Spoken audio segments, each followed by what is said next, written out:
అయోధ్య గుడి కట్టినాక తొలిసూరి శ్రీరామనవమిది. మళ్ళా పూజలు సంబరాలు ఏ తీర్లుంటాయో చూసుకోరిగా.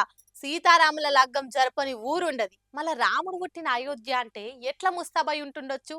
పెద్ద గుడి గురించి అందరు మాట్లాడుకునేటట్టు దర్శనం ఇచ్చిండు ఎలా బాలరాముడు.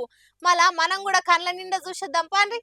ఇయాల సీతారాముల కళ్యాణం ప్రతి ఊరు వాడ మా సంబరంగా చేసుకుంటాయి. అసోంటిది ఆ రాముడు పుట్టిన అయోధ్య ఇంకెట్లా ముస్తాబ్ కావచ్చు. అసలే గుడి కట్టినాక ఫస్ట్ పండుగ నాయే. దేశంలోనే ఎక్కడెక్కడికెళ్ళో వస్తారు పబ్లిక్ అంతా. ఇక భక్తులకు ఎసొంటి తక్లీఫ్ కాకుండా అన్ని సవలతులు బరాబర్ చేసిర్రు ట్రస్టోలు. ఎండల కాగం కాకుండా గుడి చుట్టూ కార్పెట్లు కట్టి ఇంకో దిక్కు గుడి మొత్తంను పూలతోని ముస్తాబ్ చేసి అందంగా తీర్చిదిద్దిర్రు. అయితే ఇవాళ అస్సలు ముచ్చట ఏందంటే రాముని నొసల మీద వచ్చిన సూర్య తిలకం గురించి అందరూ మాట్లాడుకోవట్టిర్రు.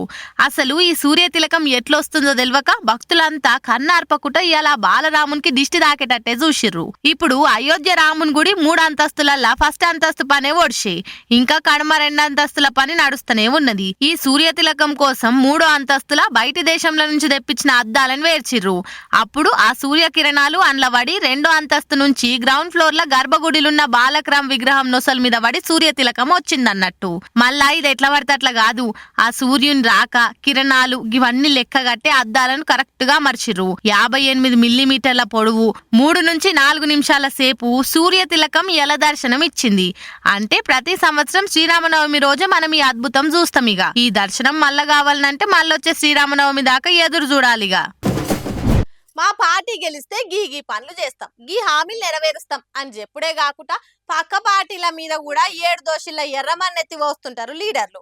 కానీ ఈడ గమ్మతేందనంటే బీజేపీ కాంగ్రెస్ పార్టీలు ఈ ఎంపీ ఎలక్షన్ల పేరు మీద బీఆర్ఎస్ ను నడుమిట్లేసి తిట్టుకుంటుండ్రు. కార్ పార్టీని వాడుకొని ఓట్లల్లో జోరు చూపియాలని చూస్తుర్రు. అగో అదెట్లా అనంటే ఇట్లా ఓ పార్టీనో లీడర్నో ఓడగొట్టాలంటే ఆ పార్టీకి పక్క పార్టీతో దోస్తానుంది, చీకటి సోపతుంది అని బద్నాం చేసి బ్రాండెడ్ బట్టగాల్సి మీదేసి మా నడుమ ఎసొంటి బంధం లేదు అని ఆ 2 పార్టీలు పబ్లిక్ నచ్చెప్పుకునే లోపట్నే మన పని మనం కానిచ్చేయాలన్నది ఇప్పుడు తెలంగాణలో పెద్ద పార్టీలు చేస్తున్న పని.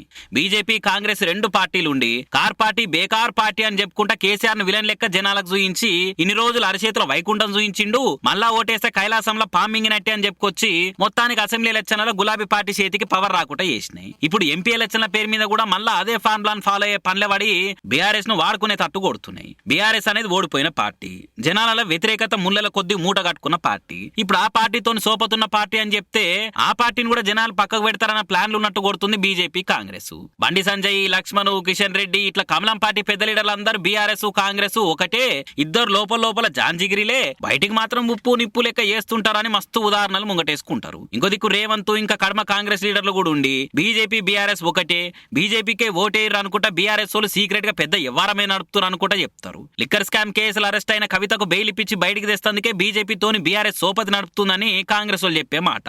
దీనికి కౌంటర్ గా కార్పాటోలు ఇస్తున్న క్లారిటీలు పక్కకు పెడితే అటు కాంగ్రెస్ వాళ్ళు ఇటు బీజేపీ వాళ్ళు ఇద్దరు ఆడుకునుడే సరిపోతుంది పాపం. కానీ 10 ఏళ్లు మేము ఎంత చెప్తా అన్నట్టుగా సాగించుకున్న బీఆర్ఎస్ పరిస్థితి ఇప్పుడు ఇట్లయిపోయే కదనే రాములా అని బాధపడబట్టిరట కరడు కట్టిన కారు గుర్తు వాదులిగా.